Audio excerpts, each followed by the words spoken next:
It's in love!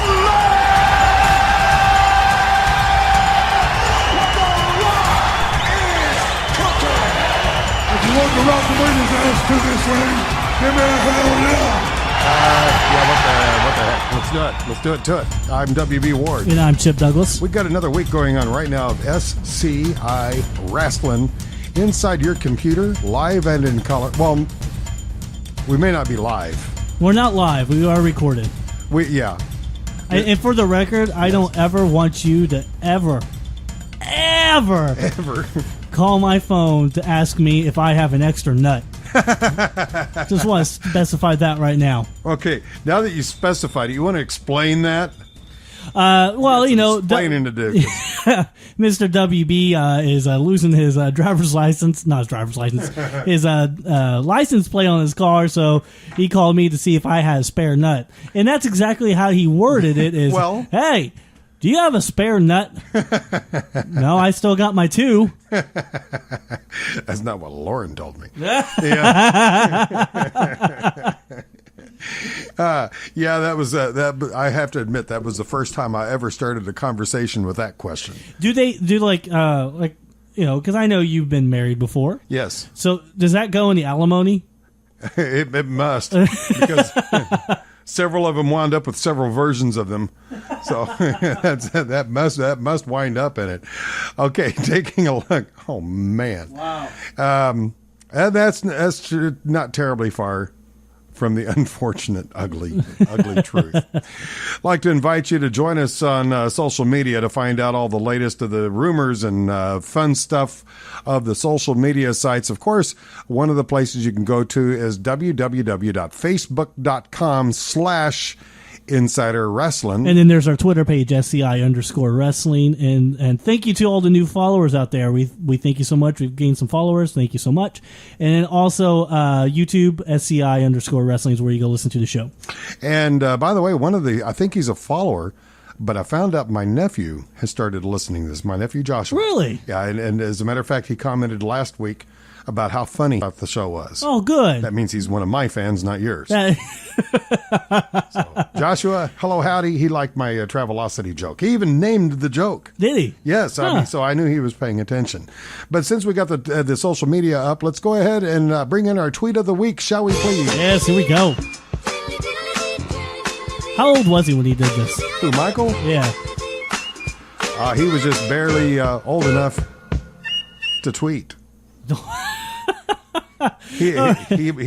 then again, he's always had a small tweet. Right. Oh, geez. Yes. Tweet of the Week is brought to you by Professor Tenay, which is a ripoff of Mike Tenay. Okay. And it says, was Bray Wyatt trained by Kevin Nash? Let someone else do all the work and leech off the heat. Oh, man. That's not far from the truth. Not far at all. But I still love the Wyatts. The Wyatts are going to be the next big thing, and they're rapidly becoming the present big thing, and really going into legendary status at an early point in their WWE career. Wow. By the way, before we get into the stuff that you emailed me on the rundown for the show, I'm going to name off some wrestlers, okay, and I'm going to see if you can tell me what all of these wrestlers have in common. Okay. AJ Styles, Crash Holly, The Great Khali, John Cena, Matt Hardy, Psychosis, and Spike Dudley. Well, I think I know the answer. No way. They all were helped trained by Roland Alexander at some point. Now I'm impressed. Yeah, these were all alumni of his professional wrestling school. APW, yeah. Yep. These guys all came from there. And Roland passed away earlier this week. He was like 59, something like 58, that? 58, I believe. 58? Man, that's... I'm sorry, no, he was 59. 59? Okay. Well, hey, listen, when you get up to this age, 1 year, one way or the other really doesn't make that much of a difference. Yeah, that's true. But he was very influential in several careers. Yes. Especially Spike Dudley. He actually found Spike Dudley and Crash Holly and the Great Khali. He really found those guys. And what Roland was able to do was put independent wrestling on a mainstream level.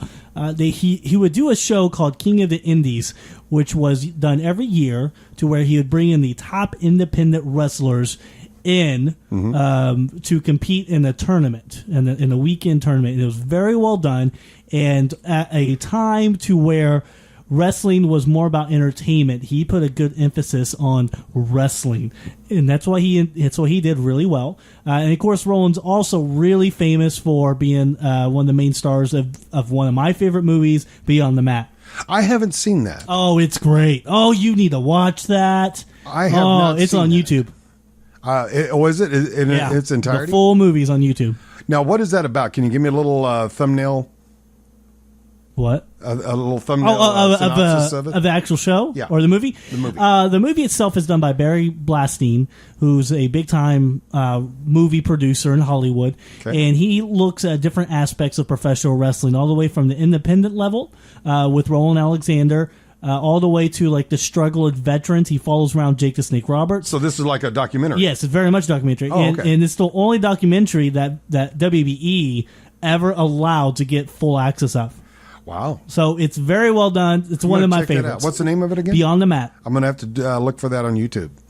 Okay, now that you got those in common, what do these wrestlers have in common? Go ahead.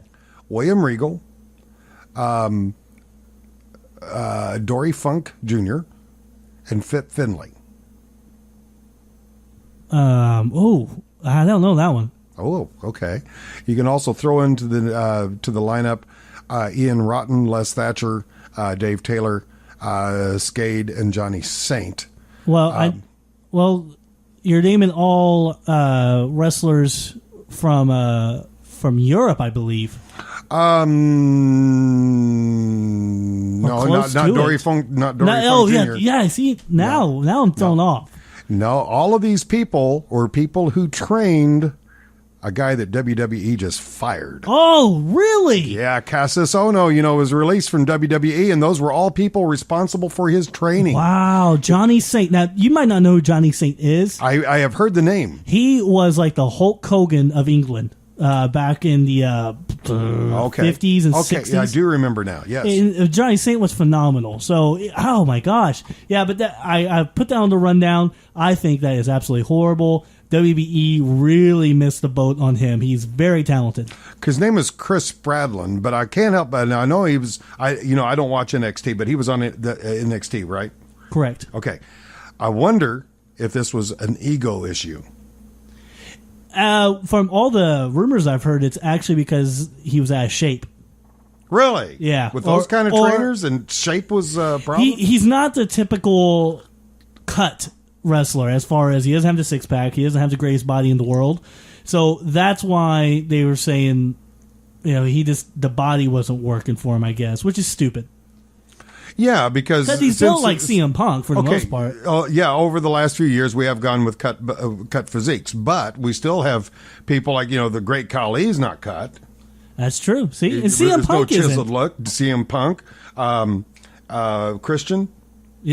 Christian's another one. Del Rio's not really that cut. Del Rio. Oh my gosh, the guy looks like he just came out of a poppin' fresh Bray commercial. Bray Wyatt, who just getting a big push. Yeah, not cut. So I'm not sure what the big deal is on this chiseled look, because they certainly seem to be selective on who's chiseled and who's not. I agree. It is very, very surprising. Yeah, and you got to admit, with all of these people training him, his real name is Chris Spradlin, by the way. Correct. You got to admit, that's some pretty, with those trainers that I listed off, that's some royalty there. I agree. I mean, if he had nobody but Dory Funk Jr., Fit Finlay, and William Regal, that would be enough to make somebody a superstar. Oh, absolutely. With that kind of training, just with those three.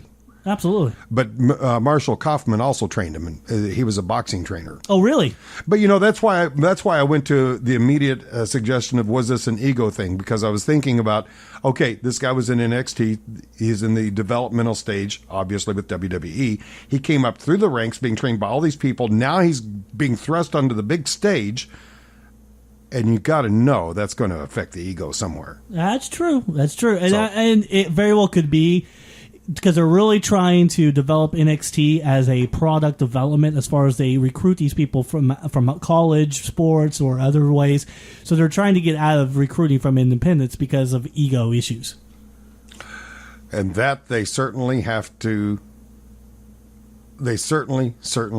have to put a check on. I agree. Okay, now I understand that you've been leaked some possible matches for WrestleMania. Yes, I have. In fact, hold on just a second. I need to pull it up right quick. But yes.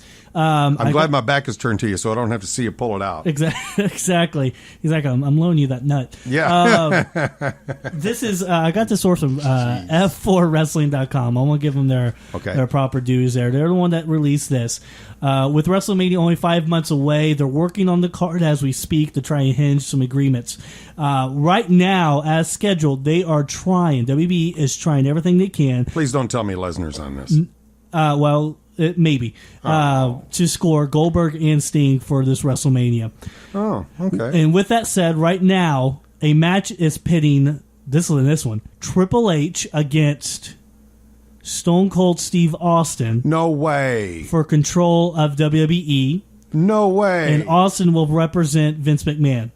It's not expected to occur, but that is what they've been trying to do. Now, that would be a wild card. Oh, I agree.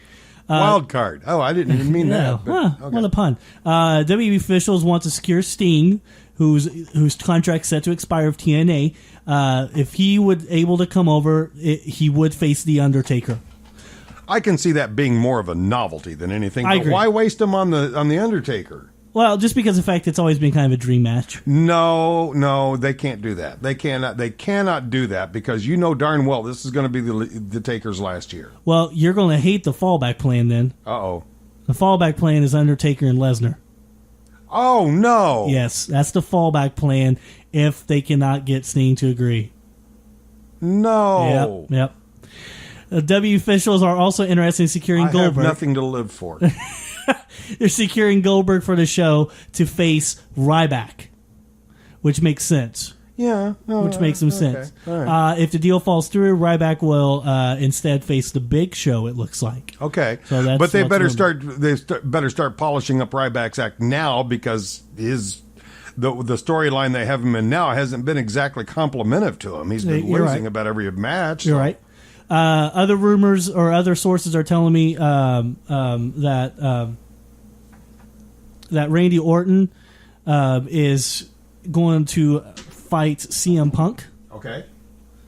And so it looks like CM Punk will possibly win the Royal Rumble. With that said, but they're kind of iffy on that one. How reliable is this source? Would you? It's not bad. Okay. It's not bad. I'm not going to say that this is 100% going to happen because some of this stuff won't. There's also rumors of Shawn Michaels, Daniel Bryan possibly being on the card. I wouldn't mind seeing that. Well, and probably the most real one of them all is Goldust versus Cody Rhodes. That one I would put money on that one actually happening. Yeah, that I can see. Now, between the two, who do you think would be the heel? Goldust. I hope so. Yeah. Because between the two, he seems to be the better heel and Cody seems to be the better face. I agree. Oh, absolutely. And let's throw something into that. Wouldn't it be awesome if they got Dusty to be the special guest referee? Oh, that would be good. That would be good. And, they could go at it from the storyline of you've been refereeing fights between the brothers all of their lives. Now it's time for you to do it right. Right. Oh, wow. That would be good. I ought to be a matchmaker. That You would be a good story, too. You should. You'd be a good booker. Good job. Hey, yeah, Speaking of bookers, we're going to book a little bit of our own little Survivor Series later. Yes, we be. But did you get a chance to watch Raw? Yes, I did. Okay. Dude, did. Yes. Did. Okay. I didn't catch all of it. Mm-hmm. But what I did catch, I liked. There was a glimmer of a possibility of a breakup of the Shield. Yes. And there was just a one glance that one of the members did that kind of made me think, aha, somebody's going to be turning face. And what was it? I believe it was just a real quick shot of them backstage responding to, I think it was an order by Triple H to do something. I forget now exactly what it was, but I saw a look of disdain on one of the faces. I believe it was the leader. Roman Reigns? Yeah. No, not Roman Reigns. Dean Ambrose? Dean Ambrose, yeah. Well, I will tell you for sure that the rumors is that Roman Reigns is going to be the one breaking off to go babyface. Now that's the real tall guy. He's really the only working wrestler of the bunch. Well, no, I disagree with that. I think all of them are phenomenal wrestlers. They all have their special abilities to them. But Roman Reigns, they see as main event caliber talent. Now that I can understand. So he's the one that they're saying is going to break away and go to a big push. Big push. I'm talking main event level push. You think is what they're trying to do. Possible WrestleMania? Possibly. Possibly. I wouldn't mind seeing him and Dean Ambrose really at WrestleMania. I think that'd be phenomenal. Oh. Or even better, triple threat. Let's put Dean Ambrose, Seth Rollins, and Roman Reigns in triple threat. That would be good. With Dusty Rhodes as a special guest ref? No, that wouldn't work in this one. Okay. I hit it out of the park on the first one. This one, not so much. Okay. Yeah, that would be cool. You know, I was really disappointed, though, on Raw with Kane. You were disappointed? I was disappointed. I do not like that storyline. Do tell. Well, it seems to take up the idea with the possible tie-in with the Wyatts and just wad it up and throw it in the trash can. Yeah, okay. And I thought that had some tremendous potential for storyline. And they just completely abandoned that. They said, okay, take off your mask, your wig, and put on a coat and tie and be the lackey now. And I saw that as kind of being a step backwards. Okay. Very good point, and because we both agreed that we really thought that the way it was going to go is Kane was going to join the Wyatts for a Survivor Series match. Obviously, that isn't going to be the plan. Well, now, one other thing, though. What? We might be calling that too early because, they still have the opportunity to bring the Wyatts into this part of the storyline. That's true. For all we know, they groomed Kane to be professional. Ooh. For all we know. But, it may be too early. But right now it does appear like they've just abruptly changed the storyline. But I like the kind of the corporate Kane where, he's... But they've been down this road before. But he doesn't want to do it, but he's doing it type of thing. Yeah. And I kind of like it. He does look weird WWE in the suit. creative going back to the same well again because they've all been down the corporate thing before. And quite frankly, the first time they did it, I don't think they did it right then either. So I hope they can, if they're going to polish the dog turd, at least I hope they can get the odor off of it this time. Oh, jeez. Perfect. Yeah, go wash that image out of your brain. But I like it. Okay, well, we'll see. We'll see what happens. Now, I do like the angle that you're talking about. Maybe this is a branch off of Bray Wyatt. Maybe Bray Wyatt is still controlling Kane. I hope so. To infiltrate the Authority. And this will somehow be maybe a face turn for Bray Wyatt's group, possibly. Oh, now that I think would be a huge mistake. Okay, because we're talking heel. I mean, all the way heel for these guys, right? And they do it so well. They do it very well. They do it very well. Very well. As I was watching, oh goodness, I can't remember their names. The actual names of the wrestlers. I'm the one that's supposed to forget things. I know. I had a brain fart. The two bigger gentlemen that are in the Wyatt family. How would you feel about wrestling those two? I mean, because they're pretty hairy guys. I mean, the sweat that has to be preparation that's coming from them. Oh gosh! I was just thinking about that the other day. I was like, that is not a good, cozy smell. Man, that was not an image I needed. Yeah, exactly. It was bad enough. My former image in my mind was bad enough. I didn't need that one on top of it. You're welcome. Gosh. Oh, man. Early Survivor Series matches, John Cena versus Alberto Del Rio and Big Show taking on Randy Orton. I do like the Big Show Orton push, and especially the way they got to it. Right, I do too. I do like that, and I think obviously a Big Show is going to walk away with the title. Oh, no. You don't think so? No, I see this carrying over with just Randy Orton. I think this is just a temporary challenger for Randy Orton. As we said here, we would like to think we have a soundproof studio, but it'll be interesting to see if all those sirens make it onto the final on this. Oh, I know. Yeah, if folks, if you can't hear, we have like sirens in the background. So yes, I'm not. It must have been that brain fart you had. He's right here. I didn't do it. You know why they're coming, right? No, because of the fact that we're talking about John Cena and Alberto Del Rio, which is probably one of the most lamest storylines that they could actually come up with. They're violating some kind of law. There. They are laws of nature. It's ridiculous that they even think this is a good idea. You think this is a case where John's just not fully recuperated yet, so they're throwing him the marshmallow. They could. It very well could. And don't you know that Alberto Del Rio would love being referred to that way? As a marshmallow? Yeah. Why is that? Well, I mean, he's got to be a softball player. Oh, okay. Okay. He's not exactly what you would call athletic. Oh, I disagree with that. I think he's athletic. Well, he did mixed martial arts. He has to be somewhat athletic. Yeah, but you got to admit he's not a Big Show. He's not a Randy Orton. He's not a member of the Shield. I don't know. If it were up to me, he wouldn't be in the WWE. Oh, I just don't see him that caliber. All right. Whatever. But my favorite color is peanut butter. That's true. That's true. What do you know? I did, however, come up with a Dynamite Survivor Series dream team. Yeah, this is one thing that we wanted to do towards the end of the show is kind of give our opinion on our Survivor Series dream team. Now the Survivor Series encompasses 4 wrestlers, so just FYI. Mm-hmm. So who would be on your Survivor Series dream team? Definitely would be a theme involved. Okay. It would just simply be The Undertaker and the Brood. Really? Yes. The Undertaker and the Brood. The guys who used all the fire to come on stage. Oh, my God. The Undertaker and the Brood. What? The Brood. There were 3 of them, right? Yes. Yeah, okay. Oh, yeah.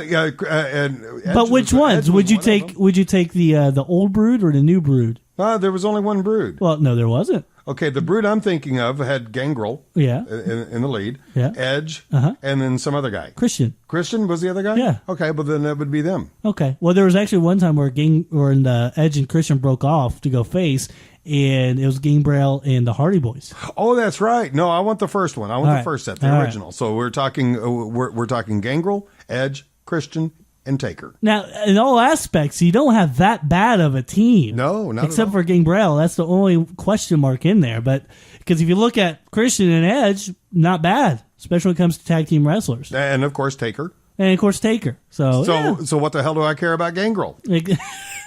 He's the throwaway, right? Yeah. Okay. So who's your losing quartet? All right. The captain of my team would definitely be The Rock. I have to put that's an obvious. Okay. Of course. And then I would decide that I would have to go with I need a big guy for this group, and you're going to pick Cena, aren't you? No, I'm not. Really? No, I need a big guy. I need a big enforcer type guy. Okay. And so I'm going to actually. I can hear it coming. Wait for it. Okay. Anytime. What? Who do you think I'm going to say? It's got to be a toss up. I got 3 people in mind that you're going to pick. Okay. It's either going to be Lesnar, okay, Bill Goldberg, okay, or Ryback. Oh well, you're right. Goldberg. Goldberg's going to be my second pick, and to be truthfully honest, I think those 2 will be able to take it all the way. But then I'm going to encompass Bret the Hitman Hart, and then we're also going to bring along Scott Steiner, and the only reason why because he has a victory over Bill Goldberg. Well, yeah, that's true. He did. Okay, you're stealing back one of my old gimmicks. No, I wouldn't choose. I wouldn't choose him. I actually would choose. I need a high flyer, so I would pick Rey Mysterio Jr. Ah, okay. I was hoping you were not going to say Perry Saturn. No. But I always liked Perry Saturn. Perry Saturn was great, but Perry Saturn was the reason why WCW had 2 rings very often. Why? Well, when he came out into the ring area, he saw 2 rings anyway. Oh, because he's cross-eyed. Yeah. Oh. So they went ahead and put 2 rings out there so he'd never miss. That poor guy. So that'd be my dream team: Rock, Goldberg, Bret Hart, and Rey Mysterio Jr. But my dream team would just wipe the mat with yours. Really? You really honestly think about that? Absolutely. How? Absolutely. How? Most of them would be pointing over and laughing the fact that we chose Gangrel. That would be enough of a distraction for the rest of them to come in and kick butt. Oh, jeez. There you go. My throwaway has a reason. All right. But I would stick with Taker and the Brood just for showmanship, because you got to admit that would be an impressive entrance. Yeah, it would. Now, would you want like Phenom Undertaker or American Badass Undertaker? Oh, definitely the Phenom. I never did like the Badass. I mean, I did like the Badass. I did like it, but it just was not as dramatic. Oh, okay. You know, because I did like the entrance to the ring on the motorcycle. I that did wasn't too. Bad. That I wasn't love the bad. theme music too. There was a couple times I didn't like it, but there was a lot. Rolling. Yeah, the Limp Bizkit theme music I thought was great. Yeah. Or when he did the American Badass Kid Rock song, I thought that was awesome too. But I love the Hungarian Death March music that they use. I believe that's what it's called. What, the actual like Phenom music? Yeah, it's based on the Hungarian Death March. Yeah, you would know, I wouldn't. Dum dum dum dum dum dum, that theme. I think that's what it's called. Oh, okay. Oh, yeah. Okay. Okay. Okay. Sure. I'm agreeing with you. That's just great. It's great entrance. It's great theater. And fire, you cannot go wrong with fire. Yeah, it's true. Unless, of course, you're at a Great White concert. And if for those fans who have not had an opportunity to experience the Undertaker live, it is a very chilling thing to experience. I have had the pleasure of experiencing it one time as a young kid and a little bit older, and boy. You know, each time it just gives you goosebumps. You know, though, I think they're pulling back on a lot of pyro because of insurance concerns. Because, you know, there have been several times when Undertaker went to the match and he actually did catch fire. His costume actually caught fire. There's a one big YouTube video where he did catch fire. Yeah. It was actually at pay-per-view. It is a very dangerous thing to use. You know, Goldberg, when he used to come out to the ring, he would come out and he'd be showered in the sparks. Right. As a matter of fact, he would inhale so much of it that he would exhale smoke from his nostrils. Right. Which that just became part of his gimmick. Yeah, because it gave him this look as a fire-breathing dragon of some kind. Right. But, you know, still, that's got to be harmful to the body, and a lot of people have been burned using this.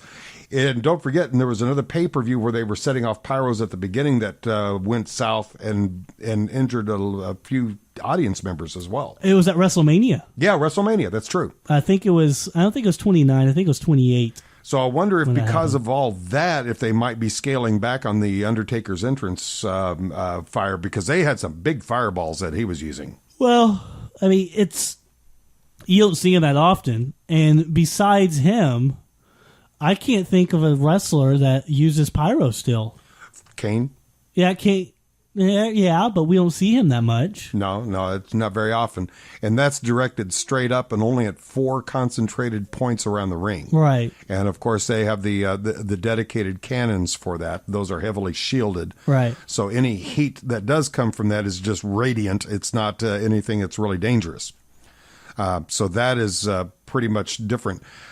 Kofi Bryant. Kingston. Kofi Kingston. Kofi, yeah. Kofi He uses pyro still. Well. Does he? Yeah, but not nearly as much, because if you'd notice, they've changed his choreography when he enters the stage. Oh. He stands upstage, does his little thing, waits for the pyro to go, then he runs out in the front, slaps down, and you see the pyro go off again. Used to be he would run in between the flames as they were shooting.